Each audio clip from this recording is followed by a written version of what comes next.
السلام علیکم ناظرین، میں ہوں آپ کا ہوسٹ اسلم اور آپ اس وقت دیکھ رہے ہیں اپنا یوٹیوب چینل اسلم دوست۔ ناظرین، یہ بڑی 11ویں شریف تھی، ان کی تیاریاں ہیں صبح صبح۔ یہ آپ دیکھ سکتے ہیں، یہ بیٹھک ہے، دوست لگے ہوئے ہیں، جن نے بھی شرکت کی ان سب کا شکریہ۔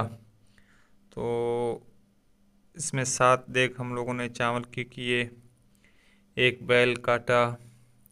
ماشاءاللہ بڑی 11ویں شریف تھی، یہ ہر سال بنایا جاتا ہے اور ہر منتھ 11ویں شریف بھی بنائی جاتی ہے۔ اللہ کا بہت بہت مہربانی ہے ہمارے اوپر، اللہ تعالیٰ نے ہمارے اوپر خاص کرم کیا ہوا ہے۔ اللہ تعالیٰ سب پہ اپنا کرم کرے اور سب کے رزق میں برکت عطا فرمائے۔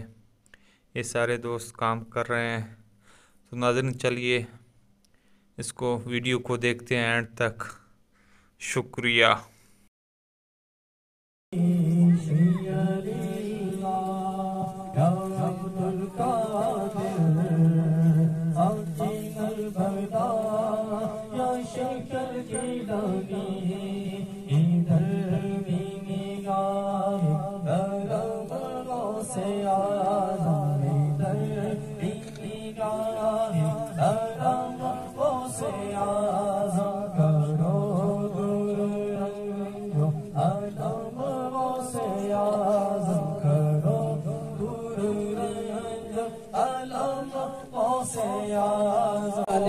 کا صدقہ داتا پیا کا صدقہ، گنجے شکر کا صدقہ اور احمد رضا کا صدقہ، گنجے شکر کا صدقہ، احمد رضا کا صدقہ، میری خالی جھولی بھر دو، میری خالی جھولی بھر دو، میں مرید ہوں تمہارا، سرکار غوث اعظم نظر کرم خدارا، سرکار غوث اعظم نظر کرم خدارا، نظر کرم خدارا،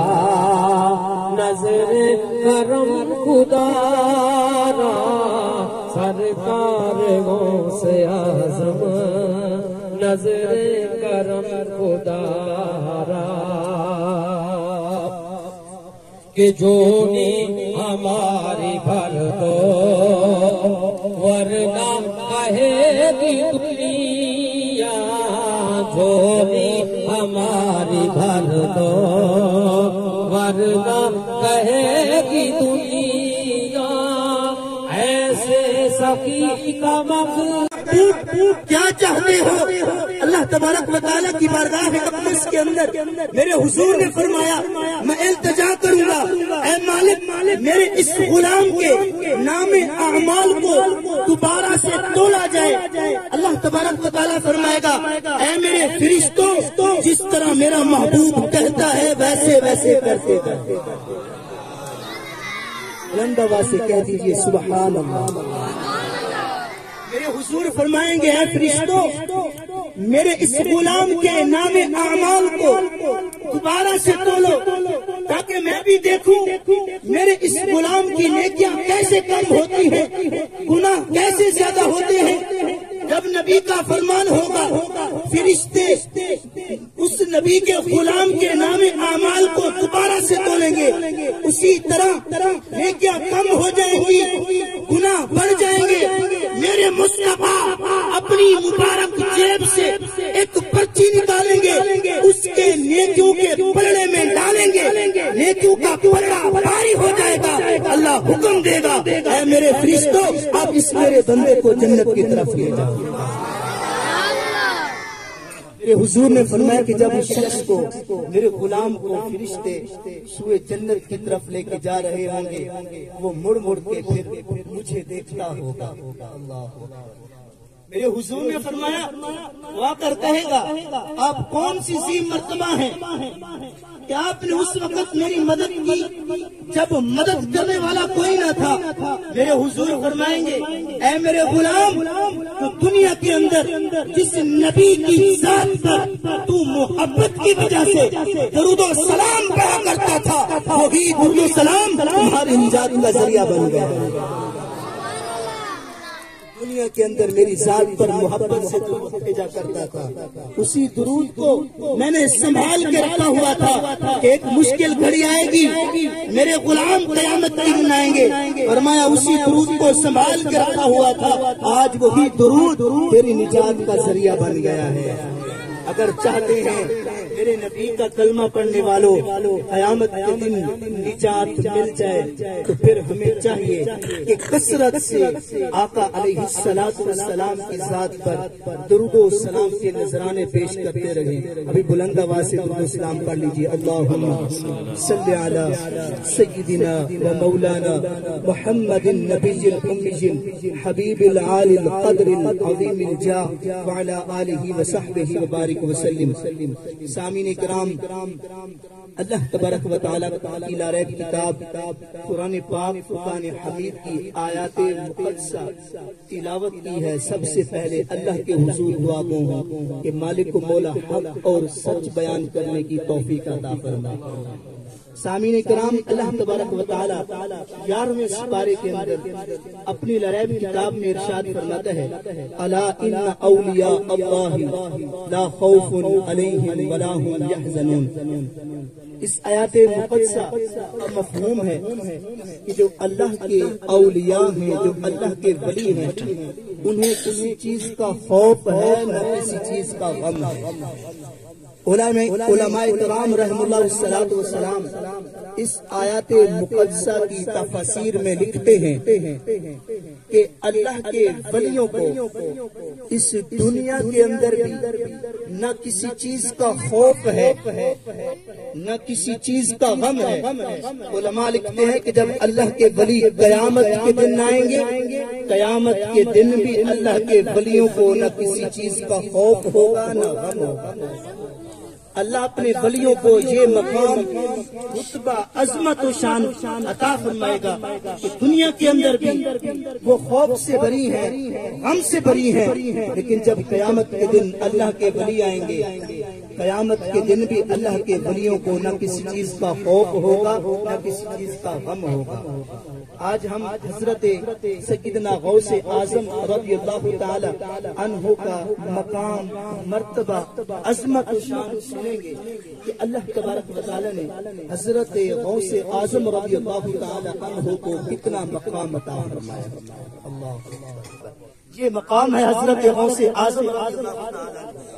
جب آپ کو جوانی آئی لوگ آپ سے امتحان لیا کرتے تھے. بغداد میں, جیلان میں, ہر جگہ حضرت غوث اعظم رضی اللہ تعالی عنہ کے چرچے ہونے لگے. لوگ آپ کے مخالف بھی ہو گئے. سنو میرے نبی کا کلمہ پڑھنے والوں, اولیاء سے بغض رکھنے والے صرف اس صدی میں ہی نہیں, حضرت غوث اعظم کے دور میں بھی موجود ہیں جو اللہ کے ولیوں سے بغض رکھا کرتے تھے, اللہ کے ولیوں سے نفرت کیا کرتے تھے. جب حضرت غوث اعظم رضی اللہ تعالی عنہ کے تذکرے ہر سمت دوڑنے لگے, لوگوں نے کہا اس کے تذکرے ہر جگہ میں ہو رہے ہیں, اس سے امتحان لیا جائے. یہ کوئی اللہ کا ولی نہیں ہے, یہ خامخواہ لوگوں کے دلوں میں اس کی محبت پیدا ہو رہی ہے. آپ رحمت اللہ تعالی علیہ سے بغض رکھنے والے لوگ آ گئے. اللہ اکبر. وقت گزرتا گیا, 3 بھائی تھے, وہ حضرت غوث اعظم رضی اللہ تعالی عنہ سے میرے نبی کا کلمہ پڑھنے والوں بغض رکھتے تھے.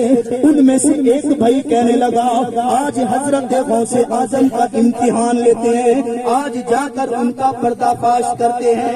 لوگوں کو بلایا, جمع ہو گئے. ان میں سے ایک بھائی کہنے لگا اب بات یہ ہے, میرا ایک بھائی ہے, ہم اس کو 4 پائی کے اوپر سلا دیں گے, مرا ہوا ظاہر کریں گے، حالانکہ وہ مرا ہوا نہیں ہوگا، اس کے جنازے کو لے کر غوث اعظم کی بارگاہ اقدس میں حاضر ہو جائیں گے، حضرت غوث اعظم سے کہیں گے اس کا جنازہ پڑھاؤ۔ جب حضرت غوث اعظم اس کا جنازہ پڑھا کے فارغ ہو جائیں گے، ہم اپنے بھائی کو آواز لگائیں گے، وہ اٹھ کے کھڑا ہو جائے گا، ہم کہیں گے یہ اللہ کا ولی ہی نہیں ہے، اسے تو پتہ ہی نہیں تھا یہ شخص مردہ ہے یا زندہ ہے۔ سنو سنو میرے نبی کا کلمہ پڑھنا لے ہو۔ جب اس شخص کے جنازے کو لے کر حضرت غوث اعظم کی بارگاہ اقدس میں حاضر ہو جاتے ہیں، بہت سارے لوگ جنازہ پڑھنے کے لیے حاضر خدمت ہو گئے، حضرت غوث اعظم کے لیے مصلی بچھا دیا گیا، حضرت غوث اعظم مصلی پر کھڑے ہو گئے، اعلان فرمایا اے لوگوں اجازت ہو تو جنازہ پڑھا دوں۔ دونوں بھائیوں نے کہا اجازت ہے یا غوث جنازہ پڑھا دیجئے۔ حضرت غوث اعظم نے جب جنازہ پڑھا لیا، دعا مانگ لی، جنازہ سے فارغ ہوئے، وہ منافق کھڑا ہوا، اپنے بھائی کو آواز لگاتا ہے اے فلاں کھڑا ہو جا۔ جب آواز لگاتا ہے وہ کھڑا نہیں ہوتا، اس کی آواز کو نہیں سنتا۔ حضرت غوث اعظم فرماتے ہیں اے فلاں اس کا جنازہ کسی عام شخص نے نہیں پڑھایا بلکہ ولیوں کے سردار نے پڑھایا ہے، قیامت تک آواز لگاتے رہو گے، قیامت تو قائم ہو جائے گی لیکن یہ شخص دوبارہ زندہ نہیں ہو سکے گا۔ بے شک رہو تم اپنے آقا پر درود، مومنوں پڑھتے رہو تم، مومنوں پڑھتے رہو تم اپنے آقا پر درود۔ ہے فرشتوں کا وظیفہ الصلاۃ و سلام، ہے فرشتوں کا وظیفہ الصلاۃ و سلام، اے شہنشاہ مدینہ الصلاۃ و سلام، زینت عرش مولا، زینت عرش مولا الصلاۃ و سلام، اے شہنشاہ مدینہ الصلاۃ و سلام، میں ہوں سنی ہوں جمیل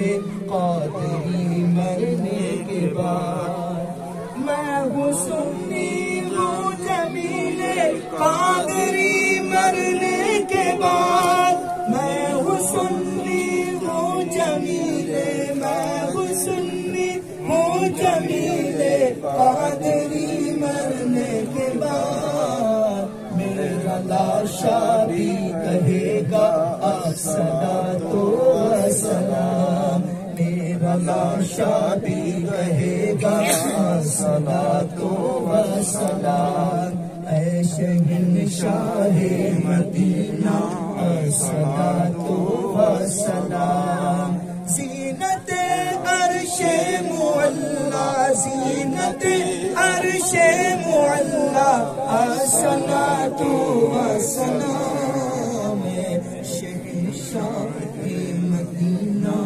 الصلاۃ و سلام۔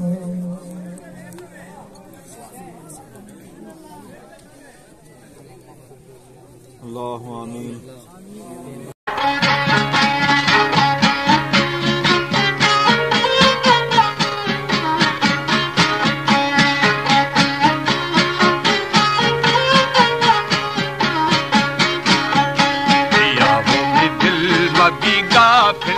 شادی ہے ہمیں کارا دیا وہ میں دل مبی غافل شادی ہے ہمیں کارا مدی